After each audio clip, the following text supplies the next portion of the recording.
జగన్ నెల్లూరు పర్యటనపై ఎమ్మెల్యే వేమిరెడ్డి ప్రశాంత్ రెడ్డి ఘాటుగా స్పందించారు. అవినీతి చేసి జైల్లో ఉన్న వారిని పరామర్శించే యాత్రను నీచ యాత్ర అనాల్సి వస్తుందని ఆగ్రహం వ్యక్తం చేశారు. కోవూరు నియోజకవర్గంలో రాజకీయ ప్రత్యర్థిగా తాను నిలిచానన్న అక్కసుతో ప్రసన్న కుమార్ అసభ్యకర వ్యాఖ్యలు చేశారన్నారు. తాను రాజకీయంగానే ప్రసన్న కుమార్ రెడ్డిని విమర్శించానని తెలిపారు. నియోజకవర్గంలో ఇసుక, గ్రావెల్ అక్రమ రవాణా, పచ్చని పొలాలను పర్సంటేజీలు లేఅవుట్లుగా మార్చిన అవినీతి చర్యలను విమర్శించడంలో తప్పేంటని ప్రశ్నించారు. ప్రతి విమర్శగా ప్రసన్న కుమార్ రెడ్డి తన వ్యక్తిగత జీవితాన్ని టార్గెట్ చేసి మాట్లాడటం అందరికీ తెలిసిందేనన్నారు.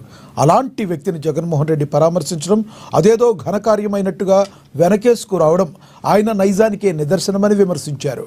మాటకు ముందు రెడ్ బుక్ రాజ్యాంగం అంటున్నారని, జగన్ చేసిన తప్పులే రెడ్ బుక్గా మారాయని ఆరోపించారు.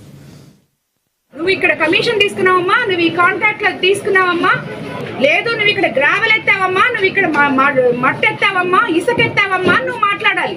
దీన్ని రాజకీయ విమర్శలు అంటారు, విమర్శలకి ప్రతి విమర్శలు అంటారు. అంతేగాని నేను నిన్ను రాజకీయంగా విమర్శిస్తే నువ్వు నా వ్యక్తిగత హననం చేశావు.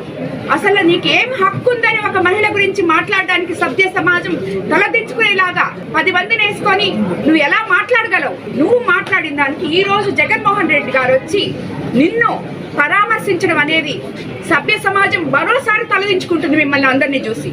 ఇలాంటి వైఎస్ఆర్ ఇలాంటి నాయకులన మనం